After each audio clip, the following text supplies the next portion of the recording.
Finally globe trotter వారణాసిగా మారింది. 3 minutes 41 seconds వీడియోతో ఈ ఫిల్మ్ పై ఎక్స్పెక్టేషన్స్ ని ఎక్కడికో తీసుకువెళ్ళి పెట్టింది. ఇప్పటికే వారణాసి టీజర్ అంతా చూసే ఉంటారు. ఈ సినిమాపై అందరికున్న ఎక్స్పెక్టేషన్స్ కి యూట్యూబ్ లోని బ్రేక్ డౌన్స్ కాదు, ట్రైలర్ మొత్తాన్ని ఒక 10 సార్లు రిపీట్స్ లో వేసేసి మొత్తం మీరే బ్రేక్ డౌన్ చేసి ఉంటారు. మీ ఫీడ్ అంతా ఎన్నో డీటెయిల్స్ తో నిండిపోయి ఉంటుంది. అన్ని డీటెయిల్స్ మీకు కనిపించినా ఈ వీడియో ఓపెన్ చేశారంటే వారణాసి వరల్డ్ గురించి ఇంకా ఎంతో తెలుసుకోవాలనే ఎగ్జైట్మెంట్ మీకు చాలానే ఉండుంటుంది. అదే ఎగ్జైట్మెంట్ ని మెయింటైన్ చేయండి. మీ ఎగ్జైట్మెంట్ తీరిపోయేలా మాట్లాడుకుందాం. రాజమౌళి గారు ఈ వీడియోతో మనందరికీ ఆ వరల్డ్ ని పరిచయం చేయటమే కాకుండా ఫిల్మ్ లో జరిగే టైమ్ లైన్స్ పై కూడా మనకు ఒక క్లారిటీ ఇచ్చారు. ఫస్ట్ టైం వీడియో చూసిన కొంతమందికి ఆ టైమ్ లైన్స్ అర్థమై ఉండవు. బికాస్ సెంచరీస్ ని చెప్పడానికి ప్రపంచమంతా వాడే బీసీ ఏడీలని కాకుండా రాజమౌళి గారు డైరెక్ట్ గా సిఈ అని కామన్ ఎరా అని మెన్షన్ చేశారు. 512 బీసీని 512 సిఈగా, 2027 ఏడీని 2027 సిఈగా. ఈ వీడియోతో సినిమాలో జరిగే 3 టైమ్ లైన్స్ పై క్లారిటీ ఇచ్చారు. ఒకటి present time line 21st century 2027 year లో, సెకండ్ ది ప్రెసెంట్ కి 1515 years బ్యాక్ 6th century లో జరిగే time line 512th year, and third time line century కాదు 2 యుగాల్ని దాటి వెళ్ళిపోయింది 7200 BCE లో. ఇది అర్థమైన వాళ్ళకి ఓకే, అర్థం కాని వాళ్ళకి టైమ్ లైన్ క్లియర్ గా చెప్తాను. మనం కౌంట్ చేసుకునే ఫస్ట్ సెంచరీ నుంచి ఇప్పుడు మనం ఉన్న 21st century వరకు బిఫోర్ క్రైస్ట్ ఆనో డొమిని అని పిలుచుకుంటాం. అయితే ఫస్ట్ సెంచరీకి ముందు జరిగిన హిస్టారికల్ టైమ్ లైన్స్ ని బిఫోర్ కామన్ ఎరా అని అంటారు. హిందూ పురాణాస్ ప్రకారం కలియుగంలోని రామాయణం జరిగింది కొన్ని లక్షల సంవత్సరాల క్రితమే అయినా హిస్టారికల్ సైంటిఫిక్ రీసెర్చర్స్ ప్రపోజ్ చేసిన టైమ్ లైన్స్ ప్రకారం రామాయణం 7000 to 12,000 years బ్యాక్ జరిగింది. అలా రాజమౌళి గారు మనకి చూపించింది కూడా హిస్టారికల్ టైమ్ లైన్స్ నే. రాముడి బర్త్ 5114 BCE లో అయినట్లు, లంకకి వెళ్ళడానికి వానర సేన నిర్మించిన రామసేతు 7000 BCE లో జరిగినట్లు ఉన్న సైంటిఫిక్ టైమ్ లైన్స్ ప్రకారం రామసేతు నిర్మించిన తర్వాతే యుద్ధకాండ జరుగుతుంది. కాబట్టి మనకి వీడియోలో చూపించిన యుద్ధకాండ టైమ్ లైన్ ని 7200 BCE గా చూపించారు రాజమౌళి గారు. మన ఫస్ట్ సెంచరీకి ముందు జరిగిన బిఫోర్ కామన్ ఎరా ని రివర్స్ ఆర్డర్ లో కౌంట్ చేస్తారు. కాబట్టి 7200 ప్లస్ 2027 అంటే 9227 ఇయర్స్ బ్యాక్ త్రేతాయుగంలో లంకా నగరంలో జరిగిన యుద్ధాన్ని చూపిస్తున్నారు రాజమౌళి గారు. అలా త్రేతాయుగంలో జరిగే 7200 BCE, కలియుగంలో 6th century లో జరిగే 512th year, 21st century లో జరిగే రుద్ర,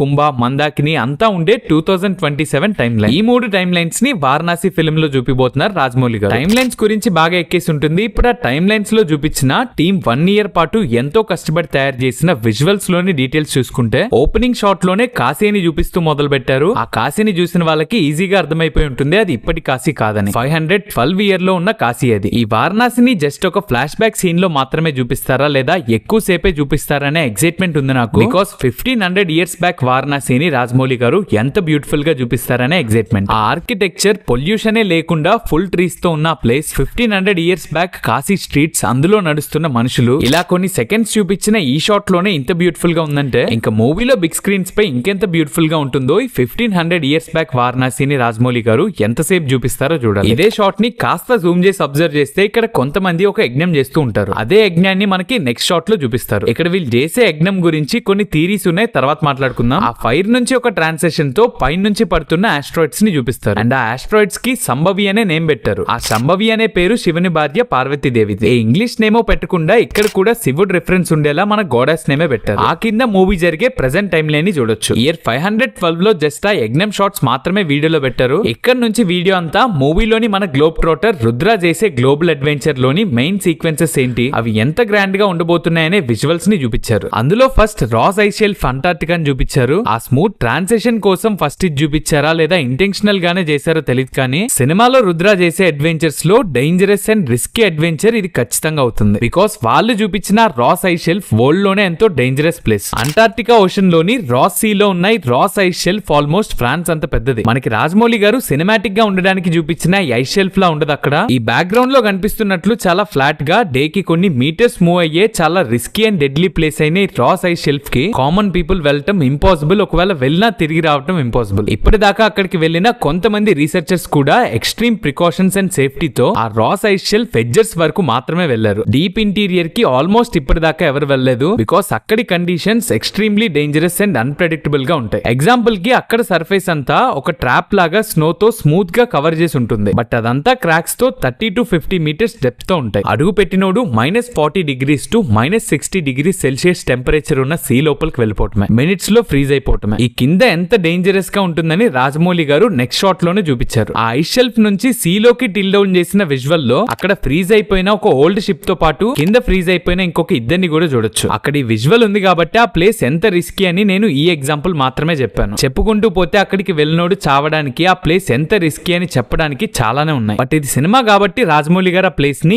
ఎలా అయినా వాడుకోవచ్చు. దేనికోసం వాళ్ళంతా అక్కడికి వెళ్లారో తెలియదు కానీ ఒక్కరు కాదు చాలా మంది ఉన్నారు ఆ ప్లేస్ లో. కొంతమంది కింద బోట్ లో ఉంటే చాలా మంది ఆ ఐస్ షెల్ఫ్ పైకి ఎక్కడం, అది కూలి ఇద్దరు కింద పట్టం కూడా చూడొచ్చు. అక్కడ ఖచ్చితంగా మన రుద్ర ఉంటాడు. బట్ ఇంత మందిలో మన బాబ్ ఎక్కడున్నాడో ఎగ్జాక్ట్ గా చెప్పలేం గానీ బ్లాక్ కాస్ట్యూమ్స్ లో ఉన్న వీళ్ళందరి పైన టాప్ లో ఒక అతను ఎల్లో కలర్ కాస్ట్యూమ్ లో కనిపిస్తున్నాడు. మేబీ అక్కడ ఉంది రుద్రాని అనుకుంటా. మిగతా వాళ్ళంతా కుంభ మనుషులై ఉంటారు. మరొక మనిషి అక్కడికి వెళ్తే జీరో సర్వైవల్ ఛాన్సెస్ ఉన్న అంత రిస్కీ ప్లేస్ ని రాజమౌళి గారు ఎందుకు సెలెక్ట్ చేసుకున్నారో, అంత రిస్కీ ప్లేస్ లో రుద్ర చేసే అడ్వెంచర్ ని ఏ రేంజ్ స్కేల్ లో చూపిస్తారో, ఆ ప్లేస్ లో ఎంతమంది పోతారో, అసలు అక్కడికి వాళ్ళు దేనికోసం వెళ్లారనేది సినిమాలోనే చూడాలి. ఆ తర్వాత ఆఫ్రికా ఆంబోజెలిని చూపించారు. గ్లోబ్ ట్రోటర్ సాంగ్ కి రిలీజ్ చేసిన పోస్టర్ లోని ప్లేస్ కూడా ఈ ఆంబోజెలియే. ఇలా ఉన్న పోస్టర్ ని ఇలా చేసి చూస్తే అక్కడ నిలబడి ఉన్న రుద్రాని అతని బ్యాక్ సైడ్ ఉన్న ఒక బ్యాగ్ ని కూడా చూడొచ్చు. ఆ బ్యాగ్ లో ఒక మ్యాప్ తో పాటు ఒక పారాషూట్ కూడా ఉండుండొచ్చు. అదే ఈ ఫ్రేమ్ పైన నుంచి పారాషూట్ లో వస్తున్న బాబ్ ని మీరంతా అబ్జర్వ్ చేసే ఉంటారు కదా. ఫారెస్ట్ లో ల్యాండ్ అయిన తర్వాత జరిగిందే ఈ పోస్టర్ లోని స్టిల్ అనుకుంటా. కెనియాలోని ఆంబోజెలి, దాని బోర్డర్ టాంజానియాలోని మౌంట్ కిలిమంజారో. ఈ రెండు ప్లేసెస్ బ్యూటిఫుల్ గా కనిపించే ఆంబోజెలి ఫారెస్ట్ ని ఇంకెంతో బ్యూటిఫుల్ గా డిజైన్ చేశారు. మూవీలో ఆఫ్రికా ఆంబోజెలిని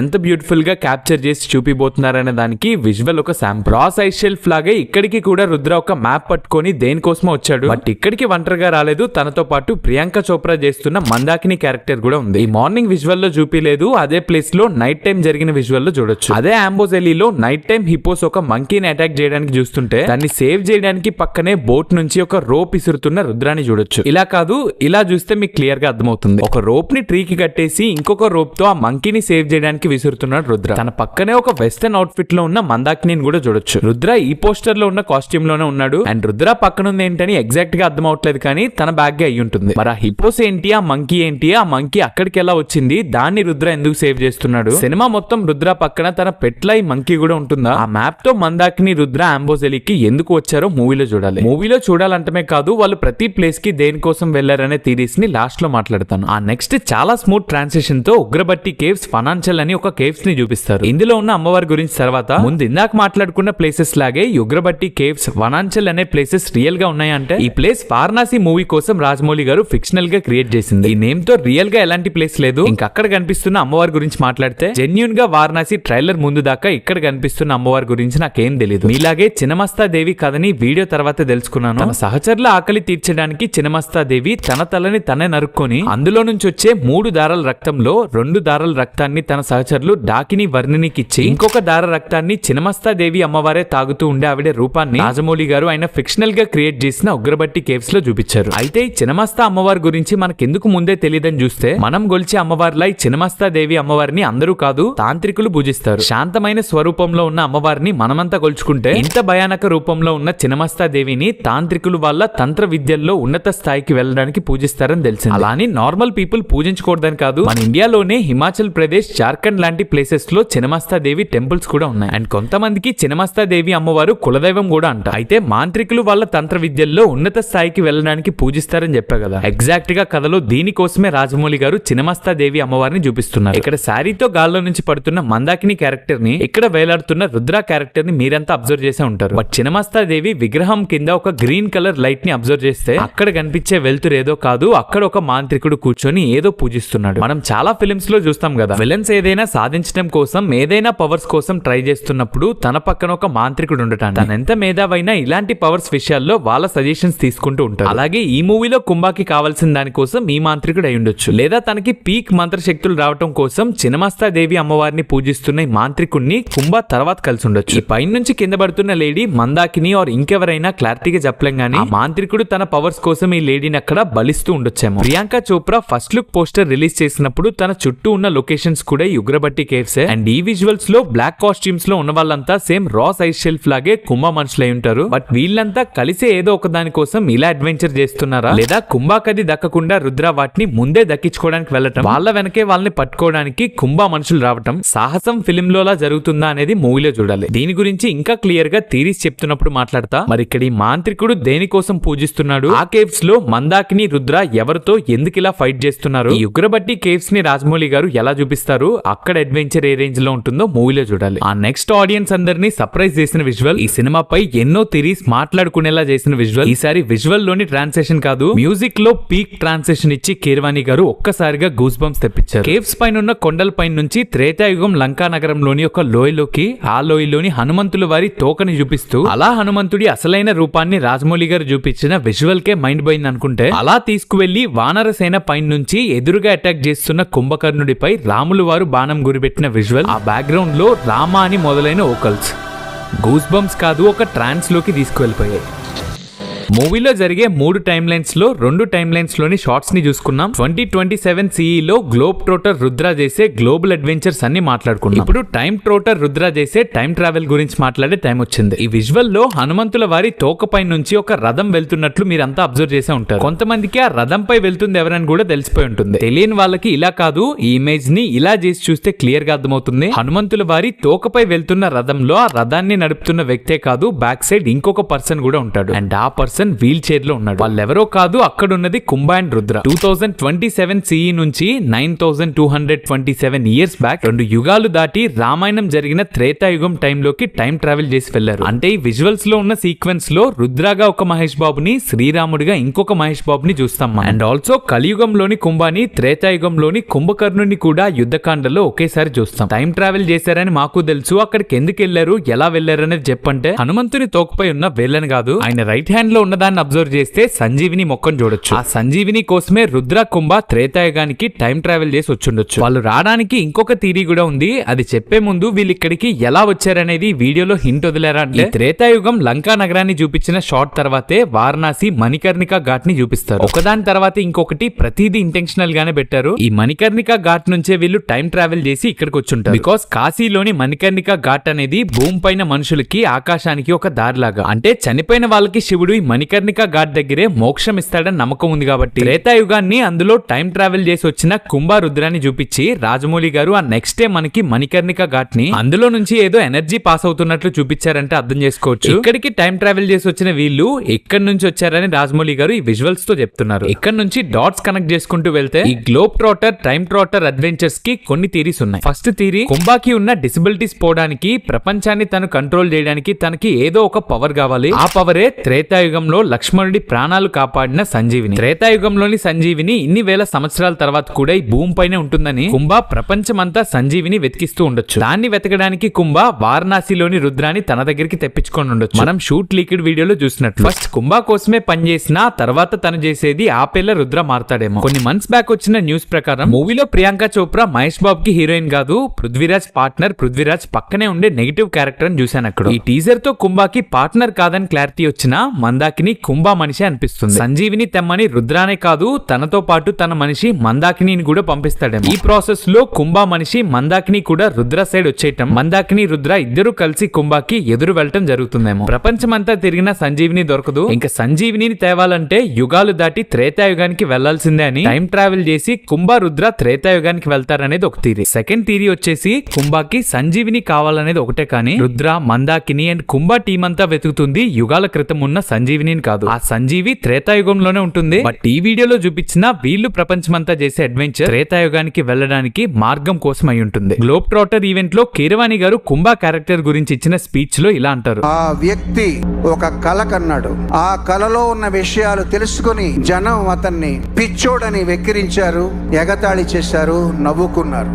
కుంభ కన్నా కళల్ని తెలుసుకున్న వాళ్ళంతా నవ్వుతున్నారని అన్నారు. నాగేష్ ప్రకారం కుంభ కనే కళ టైం ట్రావెల్ అయి ఉంటుంది. ప్రపంచమంతా తను వెతికించేది టైం ట్రావెల్ చేయడానికి అయి ఉండొచ్చు. తనుకనే ఆ టైం ట్రావెల్ కళను చూసి అందరూ నవ్వుతున్నట్లు కీరవాణి గారు చెప్పుండొచ్చు. నేను టైం ట్రావెల్ చేసి కొన్ని వేల సంవత్సరాల వెనక్కి త్రేతాయుగంలోని లంకా నగరానికి వెళ్తానంటే ఎవరైనా నవ్వుతారు కదా. అలా ఇప్పుడు దాకా మనం మాట్లాడుకున్న ఈ లొకేషన్స్ అన్నిటికీ టైం ట్రావెల్ చేయడానికి సాధ్యం అవుతుందని తెలిసిన కుంభ దానికోసం కావాల్సిన ఇన్ఫర్మేషన్ ఆర్ దేనికోసమైనా అందరినీ ప్రపంచమంతా తిప్పిలా వెతకడానికి పంపించుండొచ్చు. టైం ట్రావెల్ చేయగలిగేది వారణాసిలోని మణికర్ణిక ఘాట్ దగ్గరే కాబట్టి ఈ హంట్ కోసం వారణాసిలోనే ఉండే రుద్రాని కూడా పిలిపించుండొచ్చు. ఆర్ ఇంకొకటి ఉంది, అదే థర్డ్ థియరీ. ఈ థియరీలో కూడా కుంభ సంజీవిని దక్కించుకొని పవర్స్ తెచ్చుకోవాలనేది ఉంటుంది. బట్ హీరో సైడ్ నుంచి అడ్వెంచర్ మారుతుంది. అదే భూమిపై పడే ఆస్ట్రాయిడ్ ని ఆపటం. 512 CE లో వారణాసిలో కొంతమంది పూజారులు చేసే యజ్ఞం గురించి ఫస్ట్ మాట్లాడుకున్నాం కదా. ఆ యజ్ఞం ఫైర్ లో నుంచి ఆస్ట్రాయిడ్ కి ట్రాన్సిషన్ ఊరికే పెట్టలేదు. 2027 CE లో పడే ఆస్ట్రాయిడ్ ని ఆపడానికి 1500 215 years బ్యాక్ కాశీలో చేసే యజ్ఞం అని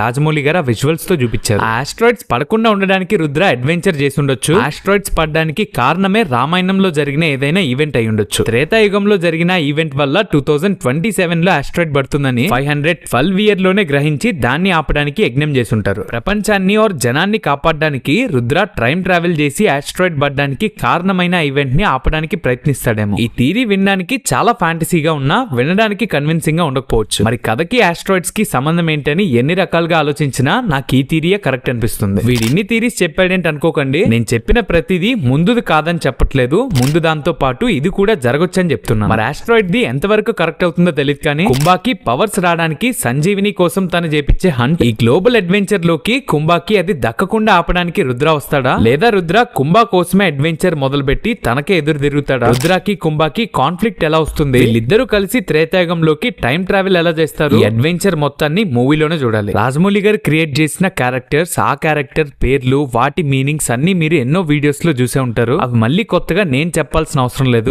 వాటిలో నాకు చాలా క్రేజీగా అనిపించిన కాన్సెప్ట్ లార్డ్ శివ రిఫరెన్స్ తో మహేష్ బాబు గారి క్యారెక్టర్ కి రుద్ర అనే నేమ్ పెట్టారు. త్రేతాయుగంలో శ్రీరాముడుగా కూడా మహేష్ బాబు గారు. కల్కి మూవీలో కర్ణుడి రీఇన్కార్నేషన్ లా భైరవాని చూపించారు. అలానే ఈ మూవీలో కూడా కృష్ణుడి అంశతో మహేష్ బాబు గారి క్యారెక్టర్ ఉంటుందేమో. జెన్ 63 అనే టైటిల్ బయటకు వచ్చాక కృష్ణుడి వారసుడులా కృష్ణుడికి 63rd జనరేషన్ లా మహేష్ బాబు గారిని చూపిస్తారని ఎక్స్పెక్ట్ చేస్తే శివుడు అంశతో ఉన్నట్లు రుద్రగా క్యారెక్టర్ ని దింపారు. జస్ట్ కాశీలో పుట్టి పెరిగినట్లు కల్కిలో భైరవ అనే పేరు పెట్టుకుంటున్నట్లు ఇక్కడ కూడా రుద్ర అనే పేరు పెట్టుకుంటే ఓకే, కానీ రాజమౌళి గారు ఊరికే కాదు శివుడి అంశతో ఈ క్యారెక్టర్ ని క్రియేట్ చేసి రుద్ర అనే పేరు మాత్రం పెట్టుంటే థియేటర్స్ లో మనల్ని డివైన్ ట్రాన్స్ లోకి తీసుకువెళ్ళడానికి శ్రీకృష్ణుడు మాత్రమే కాదు పరమశివుడి రూపాన్ని కూడా చూపిస్తారేమో. ఆ రూపాన్ని, ఆ సర్ప్రైజ్ ని సినిమా రిలీజ్ దాకా దాస్తారేమో. పరమశివుడి రూపం మనకి స్క్రీన్స్ పై ఉన్నా లేకపోయినా మహేష్ బాబు గారిని శ్రీకృష్ణుడిగా, శివుడి అంశతో పుట్టిన రుద్రగా 2 గాడ్ అవతార్స్ లో చూడబోతున్నారు. రాజమౌళి గారు RRR తర్వాత అడ్వెంచర్ అంటున్నారంటే ఎలాంటి ఐడియాతో వస్తారని అనుకున్నాను. ఎన్ని జానరాస్ ని టచ్ చేస్తూ